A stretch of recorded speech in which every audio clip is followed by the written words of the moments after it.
अस्सलाम वालेकुम, नमस्कार, आदाब, सत श्री अकाल। मैं आपका दोस्त और शो का होस्ट, मेरा नाम है सुजैल खान और हमारे शो का नाम है मेरी कहानी मेरी जुबानी। दोस्तों, हम आज कर रहे हैं मेरी कहानी मेरी जुबानी सीजन 3 यानी कि सीजन 3। और आज हम पहुंचे हैं नए गांव बॉलीवुड एक्टर प्रमोद पांडे जी के पास, क्योंकि उनकी कहानी जाननी है, उनकी जुबानी। तो दोस्तों, बहुत ही मजा आएगा, क्योंकि मैं भी आगरा से, प्रमोद सर भी आगरा से, तो दो आगरा के दोस्त बैठेंगे, पुरानी पुरानी बातें निकलेंगी, उनकी कहानी उनकी जुबानी जानेंगे। क्योंकि दोस्तों, आप जानते हैं कि हमारे शो का नाम है मेरी कहानी मेरी जुबानी। तो एक बहुत ही प्यारी कहानी है प्रमोद जी के पास, जो मुझे आप सब तक पहुंचानी है। क्योंकि मुझे मालूम है कि जितना स्ट्रगल मैंने किया, प्रमोद जी ने उससे कई कई कई गुना ज्यादा स्ट्रगल किया। तो आज प्रमोद जी ने आगरा वालों को ये साबित करके दिखा दिया है कि इंसान चाहे तो कुछ भी कर सकता है, चांद पे भी इंसान ही गए। तो प्रमोद पांडे तो मुंबई आए आगरा से, तो उन्होंने आज आगरा के होके मुंबई में अपना वजूद, अपना मुकाम हासिल कर लिया है। तो चलते हैं, समय को बर्बाद ना करते हुए प्रमोद जी के पास बैठ के बहुत सारी बातें करेंगे, तो बने रहिए। हाँ, तो दोस्तों, आज हम बैठे हैं बॉलीवुड के जाने माने एक्टर, आगरा के रहने वाले मिस्टर प्रमोद पांडे जी के साथ। प्रमोद जी, आपका बहुत बहुत स्वागत है हमारे शो मेरी कहानी में। आपका भी बहुत बहुत शुक्रिया इमरान भाई, सुहेल भाई, जो भी कहो। लोग आपको सुहेल कहते हैं, हम बचपन से आपको इमरान कहते आए हैं, तो इमरान सुहेल भाई दोनों मिला दिया मैंने। आपका बहुत बहुत शुक्रिया, आप तशरीफ लाए, मेरे यहाँ कुछ करके आए। जय नसीब। तो जैसा कि प्रमोद जी, हमारे शो का नाम मेरी कहानी मेरी जुबानी, तो सबकी अपनी अपनी कहानी रहती है। ये तो हम जानते हैं कि आप आगरा के रहने वाले हैं। तो पहला सवाल आपसे ये है कि आपने आगरा में कौन से कॉलेज से पढ़ाई शुरू की, मतलब जवानी में पढ़ाई, कॉलेज हाँ, कॉलेज के कुछ दिनों की बात। कॉलेज के दिनों की बात तो क्या बताऊं आपको, बस वो तो सुनहरे दिन थे। बीएससी का कोर्स उस वक्त 2 साल का होता था, और आप बताओ कि मैंने 2 साल का कोर्स बड़ी मेहनत से 5 साल पूरा किया था। 5 साल में? और इसलिए मेरी नींव बहुत मजबूत है पढ़ाई की।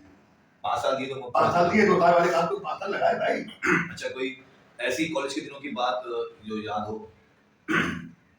याद तो बहुत सी हैं, कोई ऐसी इंटरेस्टिंग जो हाँ, एक उधम वाली बात है। इलेक्शन होते थे पहले, तो उसमें एक सेक्रेटरी का इलेक्शन था, किसका था ये तो ध्यान नहीं है, लेकिन मैंने बचपन में बिगुल बजाना सीख लिया था। तो बिगुल ले आया था मैं, उस वक्त शायद आ गया, और 15-20 रुपए का बिगुल आया था। ये बात है 1968 की। और एक इतनी बड़ी सिटी थी कि हम अपने मेन विंग में लगाते थे, तो लड़कियों वाला विंग था वुमेन विंग, उसमें दिखाई पड़ता था लो। और 10 लड़के इधर से, 10 लड़के उधर से, 20-25 लड़के खड़े होते थे और सिटी को यूं खड़ा कर देते सड़क, बीच सड़क पे कहीं पर भी मैदान में। तो मैं चढ़ जाता था सबसे ऊपर, और तो बजाना था, और अपना डूबी भाई वोट दीजिए, इसको दीजिए करते थे। अच्छा, कॉलेज के दिनों से या फिर बचपन से इंडस्ट्री यानी फिल्म लाइन का आपको शौक कैसे लगा? आदत थी, एक आदत ये थी कि कुछ भी करो, जितने भी लोग बैठे थे मुझे देखें। अच्छा। और हीरोइज्म की बात, जहां भी हूँ वहां पर हीरो बनते रहो।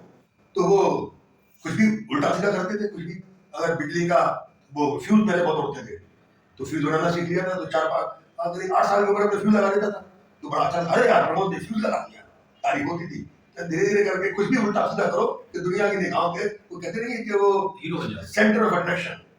तो उसे धीरे धीरे करके फिर, और शायद मेरी उम्र 3 साल की नहीं होगी, पहली मरतबा स्टेज पे चढ़ने का मौका मिला कानपुर में। 30 या 3? 3। 3 ओके। और इसके बच्चे होते नहीं, इनका प्रोग्राम होता था, छोटे बच्चों का प्रोग्राम था। तो उस समय भी ध्यान है मुझे कि इधर थे 4-5 लड़के, 4-5 लड़के इधर थे, पीछे में था सेंटर में, तो हीरो तो था ही मेरे शो का।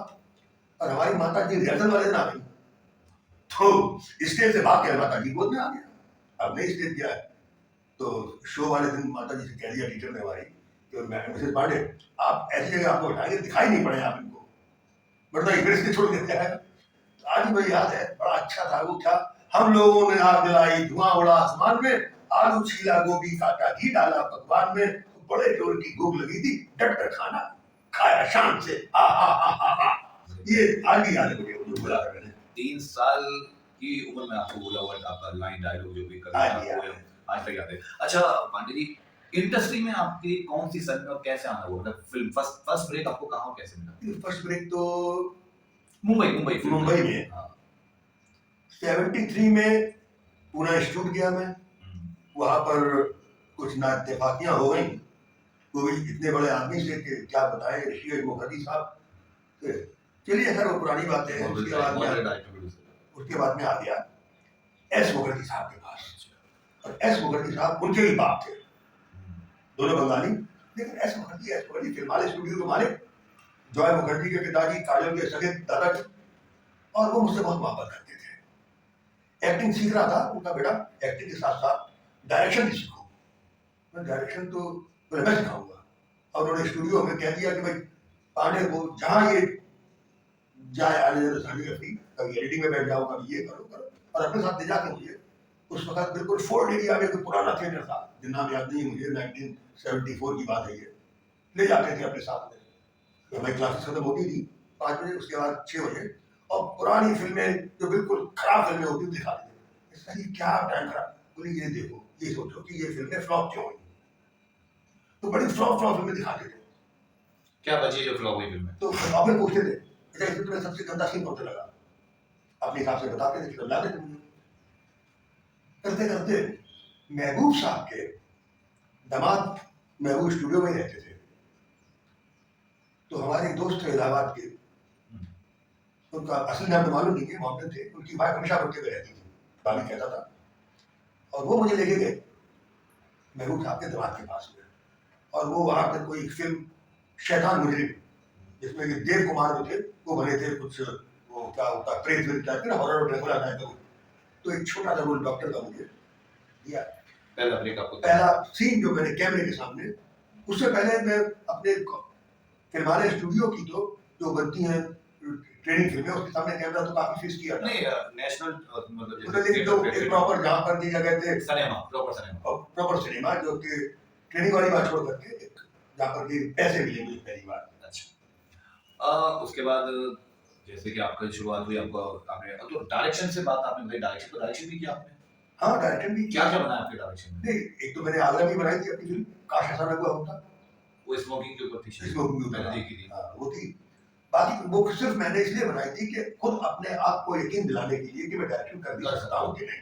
अच्छा, तो आगरा में कोई इंस्टीट्यूट वगैरह भी खोला था आपने? हाँ आगरा मैंने इंस्टीट्यूट खोला था, लेकिन वो इंस्टीट्यूट चला नहीं।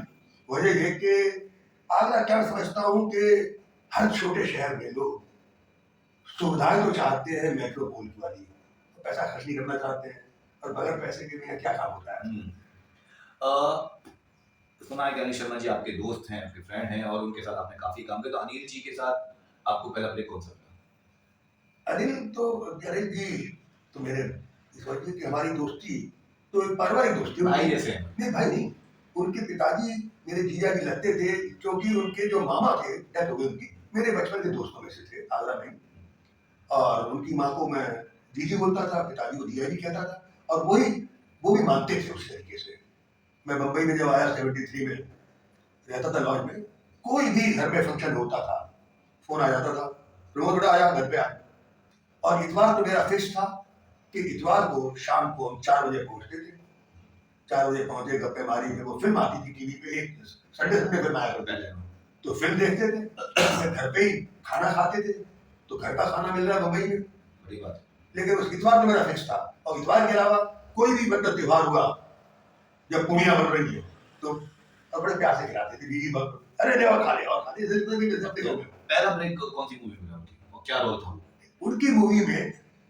तो मैं फिल्में तो बनानी शुरू कर दी उसने, अनिल जी ने मेरे ख्याल से 1980 में ही शुरू कर दी। बहुत सारी फिल्में की। आपको कौन सा हाँ, मुझे पहली बार जब मैं यहाँ से फिर एक बीच में बता दूं कि एक मेरा झगड़ा हो गया था मुंबई में, जिसमें कि मुझे शिवसेना के प्रतिद्वंदी उसमें हुआ करते थे, गैंगवार होती थी ना, तो अन्ना ग्रुप था शिटी लोगों का, तो शिटी लोगों से झगड़ा हुआ। तो मुझे आकर के शिवरात्रि का दिन था 14 फरवरी 1980, मुझे आकर ताड़ ताड़ ताड़ 20-25 लोगों ने दे चाकू दे ये मार मूर के बिल्कुल लहूलुहान कर दिया। ऊपर वाले की मेहरबानी की, व्रत किए हुए था मैं बच गया। कोई तो वापस चला गया था मैं आगरा, इतना कमजोर हो गया था। तो एक बार गया हूँ तो 35 साल बाद आया हूँ मैं, 37 ईयर्स बाद आया।